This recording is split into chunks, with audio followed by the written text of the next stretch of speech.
আজকের দিনটা একদিক দিয়ে যেরকম একটা শোকের বিষয় ছিল, অনেক জীবনের রক্ত রাজপথে জড়িয়ে একটা অর্জন হয়েছে, স্বৈরাচার মুক্ত বাংলাদেশ। আবার বিজয়ের যে একটা আনন্দ, সেই আনন্দটাও যে যে কোনো কর্মের পরে সেটার ফলাফল যখন বেরোয় এবং সেটা যদি পজিটিভ হয়, তো সেই ক্ষেত্রে একটা আনন্দ মানুষের জীবনে আসে, যেটাকে আমি বলতে চাই, যেমন দেখবেন যে খুব আনন্দে মানুষের চোখে পানি আসে, দুঃখে যেমন পানি আসে, আনন্দেও সেরকম পানি আসে। এই ঘটনাটা অনেকটা সেরকমই। দেখেন, আমরা যখন চলচ্চিত্রে আসি, সেই সময়কালটা আপনারা হয়তো বা আপনাদের জন্মের আগে, কিংবা আপনারা হয়তো সেটা কারো কাছে শুনেছেন, আপনারা আপনাদের পরিবার পরিজন, আপনাদের বাবা মা যারা তখন চলচ্চিত্র দেখতো তাদের কাছে শুনেছেন। সেই জিনিসটা যদি আপনারা দেখতেন, তাহলে আজকের অবস্থানটা এবং এই পার্থক্যটা আপনারা অনুভব করতে পারতেন। যাই হোক, সময়ে এবং কালের বিবর্তনে এসব পরিবর্তন হবে, আগেও হয়েছে, সামনের দিকে হবে এবং ভবিষ্যতে হবে। আমাকে যদি ব্যক্তিগতভাবে প্রশ্ন করেন, আমি একটা রাজনৈতিক দলের সঙ্গে সরাসরি সম্পৃক্ত। যে দলের প্রতিষ্ঠাতা শহীদ রাষ্ট্রপতি জিয়াউর রহমান, তখন থেকে নিয়ে ওনার আমি খুব স্নেহস্পদ ছিলাম। তখন আমি বয়সে তরুণ।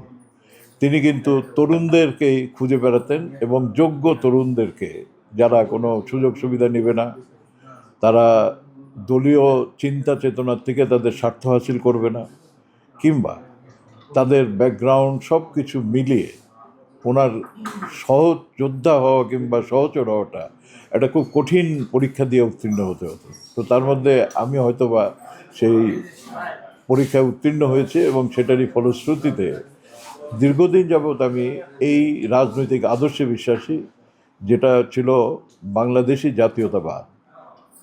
এটার অর্থ হলো যে আমরা যারা বাংলাদেশি, বাংলাদেশ আমাদের ধর্ম, বর্ণ, গোত্র, হ্যাঁ, সব কিছু মিলিয়ে, কিন্তু সবার আগে বাংলাদেশ।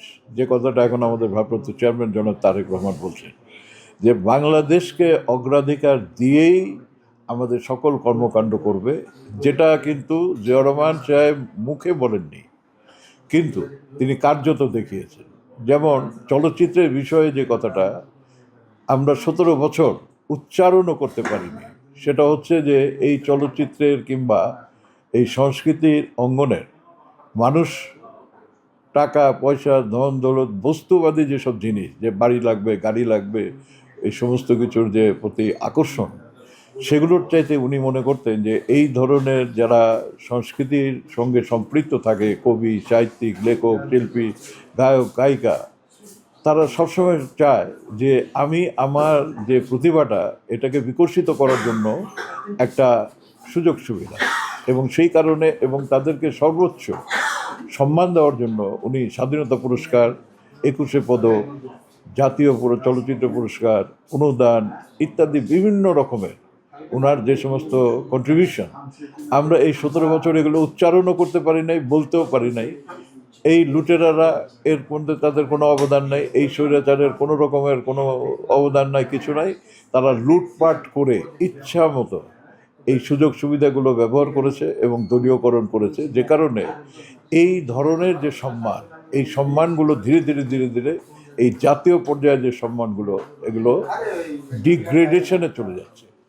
আর আমার আরেকটা কথা যেটা, যেহেতু আমি রাজনীতি করি, সেহেতু অদ্যাবধি আমার এটা কোনো অনুযোগ অভিযোগ না, কিন্তু কোনো রকম জাতীয় পুরস্কার প্রাপ্তি, যেটা আমি মনে করি যে কোনো কারণ নাই যে এগুলো আমার আমি পাবো না। তো সেই জন্য আমার ভাগ্যে এখন পর্যন্ত কোনো জাতীয় কোনো স্বীকৃতি নাই। তো এটা আমি মনে করি যে না হলেও আমার যারা সিনেমা দেখেছেন কিংবা দীর্ঘ এত বছর যাবৎ আমি আমার নিজের চিন্তা চেতনায় রাজনীতি করেছি, আমি আমার নিজস্ব চিন্তা চেতনায় আমি চলচ্চিত্রের শিল্পী ছিলাম, আমি নাটকে ছিলাম, আমি বিশ্ববিদ্যালয়ে লেখাপড়া করেছি, আমি হলের নাটকে করেছি, টিএসসিতে করেছি, রেডিওতে করেছি, এবং এই সব কিছু করার কারণেই আমাদের দেশের যারা এগুলোর দর্শক, তারাই তো আমাদেরকে সার্টিফিকেট দিয়েছেন, তারাই আমাদেরকে জনপ্রিয় করেছেন, এবং তাদের কারণেই আমরা আমাদের সামান্য গুণাবলী নিয়ে আমরা মোটামুটিভাবে আজকে এই অবস্থানে আছি।